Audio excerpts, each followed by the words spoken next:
Hello, Reds, and welcome back to another episode of Liverpool Latest. As always, I'm your host, Matt. Thank you for joining me on yet another episode of the show. Wherever you are watching or listening, I implore you, be sure to leave a like or a rating and follow the show so that you never miss an upload. We try to do daily uploads here on the channel, so I appreciate you stopping by and allowing me to entertain you and give you my perspective on Liverpool football.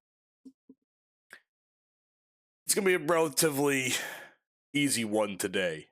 First and foremost, I have to break the bad news. It kind of broke after the match against PSG, and we knew that Ekitike had a rough one. We knew that he was hurt severely.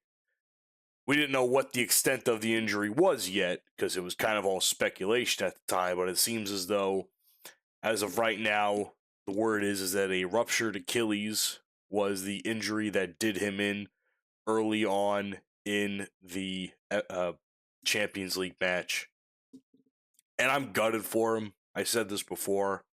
I hope he will be okay. It sucks because I was really excited to see him in the World Cup this year. I am not a France fan by any means. France is one of those countries that I never root for in the World Cup, but I was excited to see Ekitike stunt a little bit with the likes of, his countrymen in Konate and Mbappe and everyone around there. So yeah, I'm bummed about that news. It sucks. As a Liverpool fan, I'm even more devastated. There's like 6 or 7 more matches left in the season, and losing such a expensive striker for the rest of the year, because let's be honest, a ruptured Achilles is no peanuts here. This is not like a couple weeks of an injury we're expecting him to come back in preseason. This is an injury that's going to take the entire rest of the year to get better.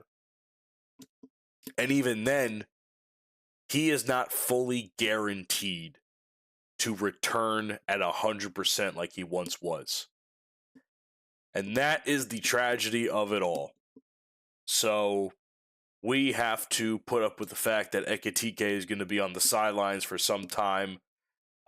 Many people have said it. I am in agreement with it. This season is completely cursed. There is no way that you can sit here and say that this has been an easy season from the injury point of view. This team is, and I can go into a whole different segue about it, but this team is very fragile. I'll be frank with you. The amount of injuries we have had this season are astronomical, and the severity of the injuries has been astronomical. So that might be something I go towards in a future video, but as of right now, I just hope that Ekitike gets better, and I hope that the recovery process is not too long from a fan perspective, hoping that he will be okay at least by January at the earliest, because I do not expect him to play a single match of football for the remainder of 2026. So now we have to ask ourselves, somebody has to take that place for Ekitike. And there was a report or a speculation article I saw from one of my key Liverpool websites that I go and follow. And it looked to me that their recommendation in these quote-unquote wild card free agents, who I am very unknown to, frankly, the likes of, and let me just make sure I get these names right, Robert Lewandowski and Dusan Vlahovic are the names that are being thrown around as the wild card free agents by this article by, I'll even put this person's name out there. Who is this article by? Because some of this I don't even know. Liam Corliss from Liverpool.com, not the official Liverpool website, a fan news outlet. So their argument is that these could potentially be big name striker solutions, and they're being presented as conventional transfer targets for Liverpool, and they certainly represent high wages and transfer costs, but also immediate impact and headline signings. I don't know anything about these guys. I'll be frank with you. I'm not going to sit here and say I know the likes of what's his name, Robert Lewandowski or whatever. As a matter of fact, he's 37 years old. So, for weeks now, I have been talking about how Liverpool is trying to make a transition into a much younger team to take them maybe into a more profitable future as far as championships go and accolades.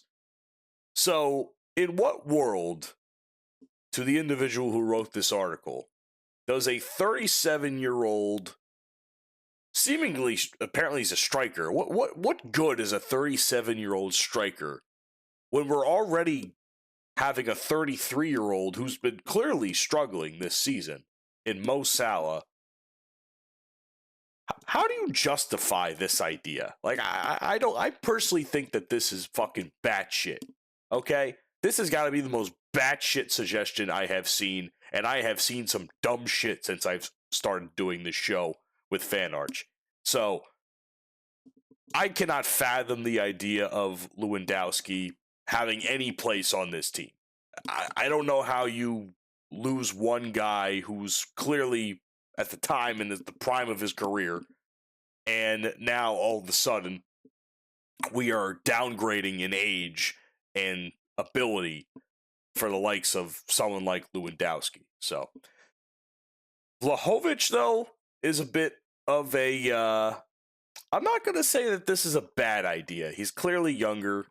He's got a pretty solid, set of experience. He scored 64 goals in 163 appearances for Juventus, and although the Turin club is hopeful of extending him, an agreement or an extension has not yet been agreed upon. So that means he's free game as far as we're concerned.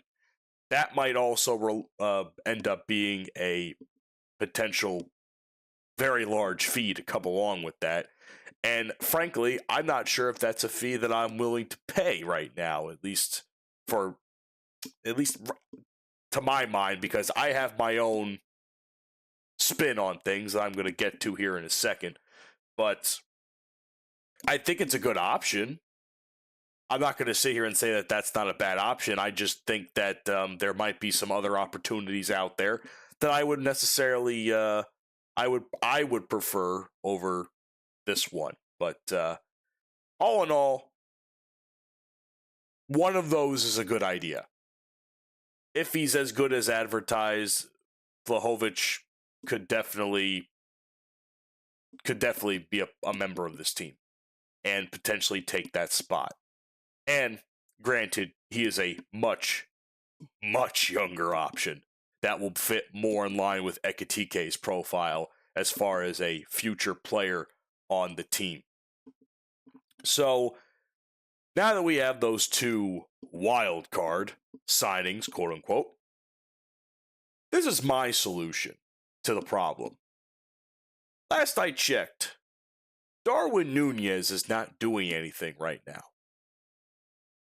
So, in my opinion, I would think, personally, having someone who's already familiar with much of the team and could potentially create some new relationships with with those teammates, I don't see why we just don't sign Darwin Núñez back.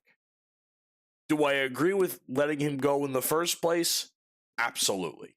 Is Darwin Núñez my favorite player of all time? Not by a long shot. But what we clearly need is a wild card, someone who is going to go balls to the wall, create chaos, and have the skill set to pull it off. And Darwin Núñez fits that profile perfectly. He's still very young. He's still got his best years ahead of him. Like I said, he's already well adept with the club, and many of the members still a part of it. Could possibly create some very good chemistry with other members of the team who are newer faces like Isak and, Ekitike when he eventually feels better. But hell, even the idea of Wirtz and Núñez together kind of gets me a little stiff, you know what I'm saying? But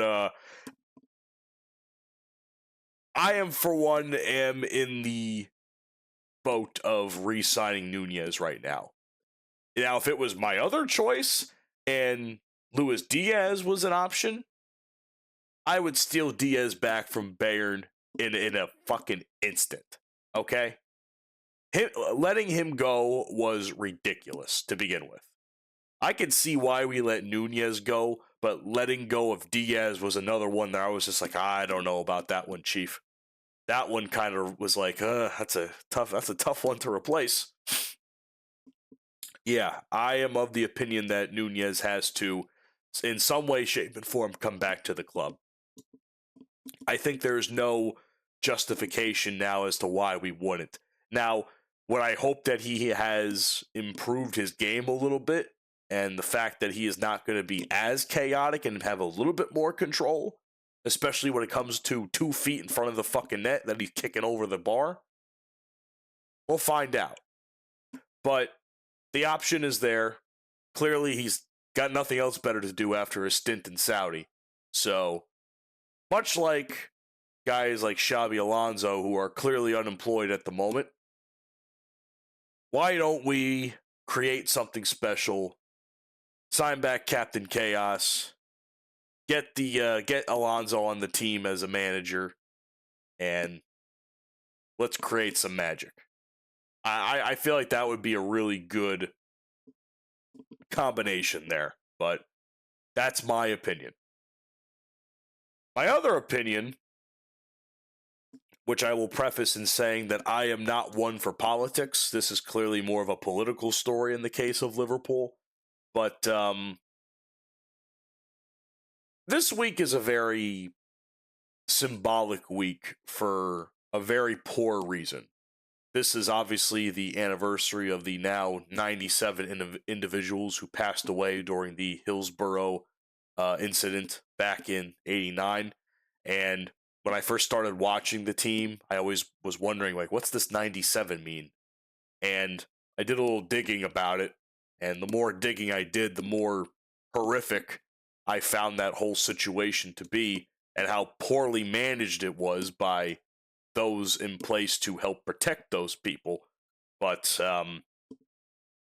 clearly, the government over in Liverpool, or perhaps the entirety of the UK or England, have not yet passed the Hillsborough Law, which was rumored to have tried to have taken place by 2 years ago in 2024, September to be exact.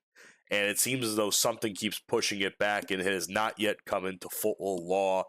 And people question that. And one of the people that questions it, surprisingly enough, is Arne Slot, who has gone on and said that he doesn't know why a decision like this, which should be kind of clear as day if you really think about it. Like the decision for Arne Slot, or not Arne Slot, the decision for the government to pass this into law should have been a no-brainer from the get-go, okay? It was clearly a horrific incident, one that should hopefully never be repeated again in the history of sports, not just in football in general, though it is a football-based tragedy. A couple of quotes here by Slot for the from BBC I was reading. He said, "Since becoming head coach, I have been able to hear some of their stories, and the passage of time does not make them any less moving. I have also been told about the campaign for a Hillsborough law, and having listened to the reasons and knowing the story behind them, it surprises me that it's still not still to be yet to be introduced. So he also goes on to say that this is not an opinion based on my association with Liverpool either. It is a view of someone who believes bereaved families should not have to fight and campaign for the truth about how their loved ones lost their lives. It should be provided as a matter of course. 37 years is a long time for something like this to take its sweet time to put into law. Granted that this was something much more recent that they were trying to put into law, but the fact that this took 37 years for the ideas to even come into place and for the fact that the process to put it into law is quite shocking, if you ask me. And I'm not going to sit here and say that I'm an expert on UK politics or English politics. I'm not even an expert on American politics. I stay as far the fuck away from that as possible, especially nowadays. But what I will say is it's very much disappointing how this has stalled so much. Now, for the reason around it, which is even more, from my point of view, the best word I can use, annoying, because I'm not sure how, as officials giving information about a tragedy, you avoid having full transparency in situations like this. But it seems as though disputes have emerged on whether any sort of intelligence services should be included, or concerns around the fact of loopholes allowing officials to avoid any full transparency.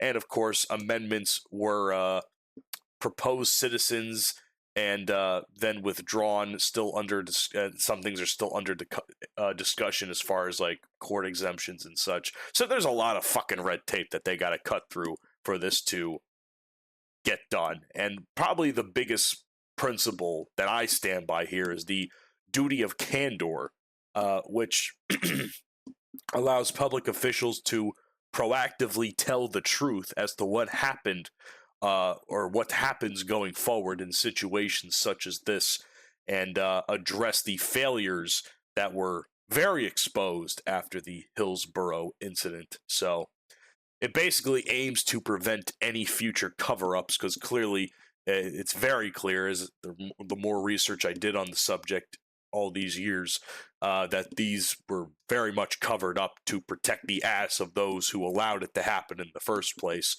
And again, there's a lot of things I give Slot shit about, and this is kind of the whole point of why I'm talking about this. There is a lot of things I give Baldy shit about, okay? As a manager and as a strategist on the pitch, and how he handles the team and how he handles himself in front of the media, the arrogance he has. But when it comes to sensitive subjects like this, or if we can go a little bit further back, Diogo Jota and that tragedy, you cannot tell me that this man does not stand by the team in those moments. He does not show up. So I commend Arne Slot for trying to be a voice in standing up for this law to come into action. And of course, I commend him for how he handled the Jota situation as well, very delicately. I think he, honestly, the words I have read, and there's more to it in the BBC article about it, but I honestly think I can't say it any better. And again, whether it's because of his affiliation with Liverpool or not is null and void to me. It's on a human being level, this is probably the best human being as for aspect I have seen from Arne Slot in quite some time, probably since the Jota situation. And I do commend him quite a bit for being a voice, and a prominent one, to have lawmakers get off their ass a little bit and get shit done. You think these elected officials would do their jobs considering that they are supposed to work for the people, and lo and behold, nothing ever really gets done, unfortunately, and that is the sad state of affairs in worldwide politics. With that being said, I won't bore you too much more with my political opinions, not that I really have any to begin with, but thank you for watching Liverpool Latest today, or listening. Be sure to leave a like on the video or the show, rate it 5 stars if you can, comment your thoughts if you have the ability to. Most importantly, I want you to follow the show, subscribe to the show wherever you are watching or listening, share it with your friends, help the program and the brand grow. Thank you, as always, to FanArch for allowing me to come on here every single day and talk my talk when it comes to everybody's favorite football club. And just know that when you join the Liverpool Latest family, you, my friend, will never walk alone.